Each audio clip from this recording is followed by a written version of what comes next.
Olá pessoal, professor Diego Chevarria, e nessa aula nós vamos falar um pouco sobre política fiscal. Essa aula ela é composta de 3 partes e essa é a primeira parte da nossa discussão sobre política fiscal. Qual a importância da política fiscal? Quando nós falamos sobre a questão da política fiscal, estamos falando sobre as decisões que o governo tem em termos de arrecadação, bem como gastos públicos.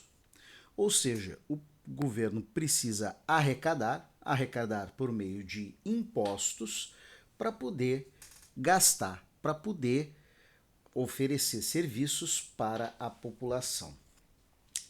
Ninguém gosta de pagar impostos. Efetivamente, esse professor aqui não gosta de pagar impostos. Mas esse professor também compreende que é importante, em termos da estrutura do nosso país, que nós paguemos impostos para que com isso seja possível o governo oferecer serviços.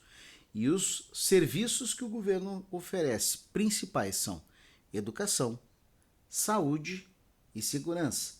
Portanto, são serviços que são muito relevantes dentro da sociedade, além de outros, tais como a justiça, tais como a segurança nacional. Então, quando nós falamos que é importante manter os serviços, resulta que nós, obviamente, vamos precisar tirar dinheiro de algum lugar. E é por meio dos impostos que o governo tira dinheiro para pagar os serviços que ele oferece para a população. Portanto, aqui na política fiscal, nós estamos falando sobre esse equilíbrio difícil de obter entre o quanto o governo deve arrecadar e o quanto o governo deve gastar.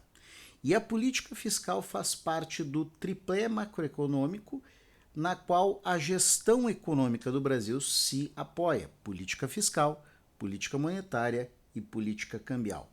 É uma área de disputa, porque diferentes visões de país se encontram nessa área para disputar. Afinal, para que caminho devemos ir? Devemos ter um Estado mínimo que oferece apenas segurança para a população, ou devemos ter um estado de bem-estar, um estado que garanta saúde para todos, educação de qualidade para todos?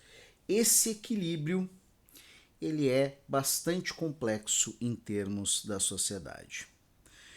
Quando a gente está falando sobre política fiscal, então a gente está falando sobre gastos e arrecadação do governo. Por um lado, a gente tem a questão do consumo do governo, ou seja, o quanto o governo gasta para oferecer serviços para a população, mas também estamos falando das transferências que o governo faz direto para outros entes, como, por exemplo, estados e municípios. E outros entes também, tais como a Justiça, tais como o Legislativo e também o Tribunal de Contas. Também é importante colocar que nos gastos do governo está incluso os custos com juros ou serviço da dívida. E por fim, nós temos também os gastos com subsídios, os quais, por exemplo, aqui no nosso estado do Rio Grande do Sul, é um ponto de discussão, porque se entende, alguns economistas entendem, entre eles este professor, que o Estado gasta demais com subsídios e deveria reduzir esses subsídios, dado que o resultado do subsídio para a sociedade não tem sido comprovadamente positivo. Mas, como eu falei, esta é uma questão em discussão. Quando nós falamos em termos de política fiscal, então podemos ter diferentes objetivos dessa política. Pode ser objetivo do governo crescimento da renda. Pode ser, por outro lado, distribuição da renda. Nós já tivemos aqui no Brasil um entendimento econômico de que havia dicotomia entre crescimento e distribuição. O bolo precisava crescer para depois distribuir. Hoje, a função da distribuição de renda é uma das funções mais relevantes dentro da política fiscal brasileira. Também é parte da política fiscal o controle da inflação, porque o governo não pode gastar demais sob pena de resultar em inflação e enfraquecimento da nossa moeda. E por fim, também é objetivo da política fiscal o equilíbrio em termos internacionais, em termos externos da nossa economia.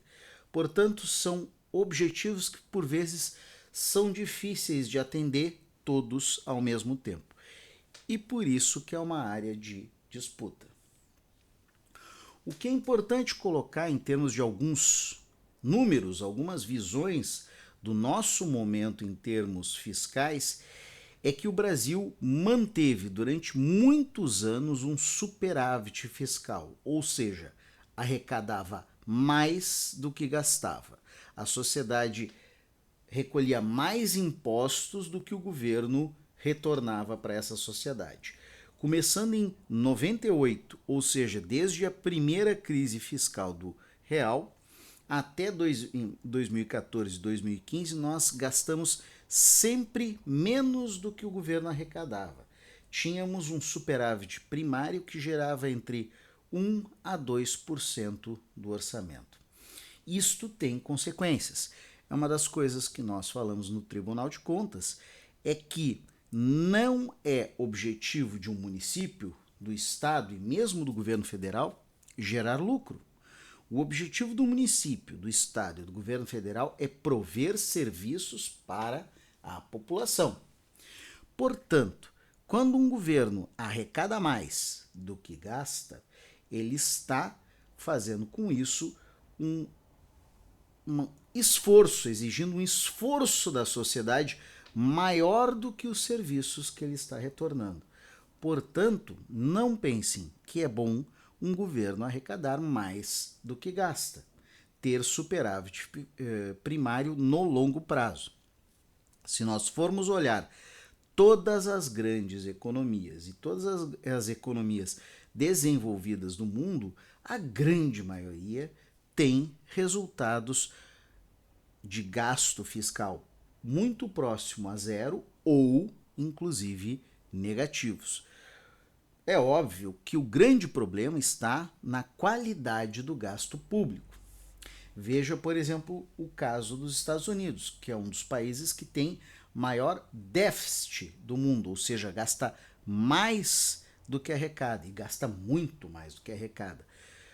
Nos Estados Unidos, esta grande diferença em termos de gasto acaba sendo colocado em atividades bélicas, em guerra. Será que esse é um bom gasto público? Bom, aqui no Brasil, nos últimos anos, nós tivemos, ao longo de vários anos, desde 2015, um gasto maior do que a arrecadação. Na visão deste professor aqui, nada que precise grande preocupação. Isso então se coloca que nós tivemos um crescimento da receita entre 1997 e 2002 maior do que da despesa. E mesmo entre 2013 e 2010, onde a despesa estava crescendo mais do que a receita, o que aconteceu é que nós tínhamos acumulado tanto saldo em termos de receita que foi possível sem se ter um problema de arrecadação. O problema esteve concentrado principalmente nos anos ali de 2015 e 2016, em que o governo estava realmente gastando muito mais do que arrecadava. Mas vendo em termos deste período, desde o início do Plano Real, nós vemos que, sob diversos aspectos, as contas públicas do ente Brasil, elas estão relativamente equilibradas. Novamente, um período de alguns anos com resultado negativo não é problemático, na visão deste professor. O que nós temos hoje é uma estrutura em termos conceituais que nós chamamos de teto de gastos e que impede o governo de fazer o crescimento dos gastos de forma desordenada. Nós já temos isso desde 2018, embora esse primeiro teto de gastos que foi aprovado durante o governo Temer, ele acabou não sendo respeitado em 2020, 2021, 2022 e 2023. 2023, com o novo governo Lula, um dos compromissos que foi colocado do governo foi de reorganizar o teto de gastos para que com isso houvesse sustentabilidade de longo prazo. A ver se isso vai acontecer. Mas o principal resultado da imposição desse teto de gastos ao governo é que o governo coloca para o mercado que os seus gastos terão limites, que vai controlar os seus gastos, de que está preocupado com os seus gastos. E mesmo se haja algum pontual desequilíbrio, se o governo em algum momento gaste um pouco mais do que o teto de gastos, isso não é um problema, desde que, obviamente, não se passe para um momento de desequilíbrio. Ali em 2020 nós tivemos realmente um desequilíbrio pontual por conta da pandemia e o governo agiu correto naquele momento. Foi realmente uma ação positiva e essa ação positiva foi possível porque o governo estava acumulando capacidades já há bastante tempo. Isso tudo porque impacta na dívida pública. O Brasil tem uma dívida pública elevada. Não que essa dívida pública seja em si muito problemática. Essa dívida pública ela vem crescendo ao longo dos anos. Mas atenção, e aqui eu estou mostrando em termos do crescimento do PIB. Atenção, uma coisa é dívida bruta, outra coisa é dívida líquida.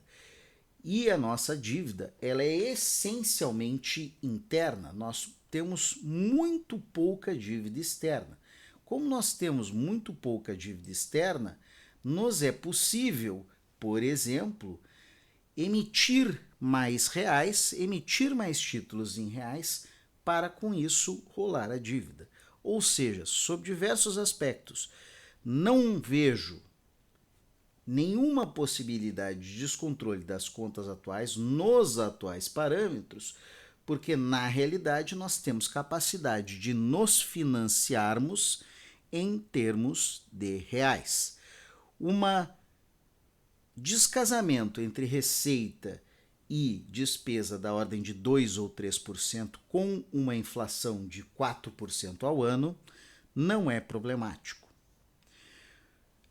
Por isso, então, vendo principalmente este dado aqui da dívida líquida do setor público, nós vemos que ela caiu muito ao longo dos anos 2000 até 2014, 15, cresceu de 2014, 15 para agora até 2024, mas esse professor acredita que a relação entre dívida líquida e PIB para os próximos anos está bem resolvida, principalmente se nós formos pensar que o PIB brasileiro para os próximos anos, incluindo esse ano que deve crescer 3%, mas esse professor acredita num crescimento da ordem de 2 a 3% para os próximos 2 anos. E com isso, a relação entre PIB e dívida deve se estabilizar, rumando num futuro talvez até para cair.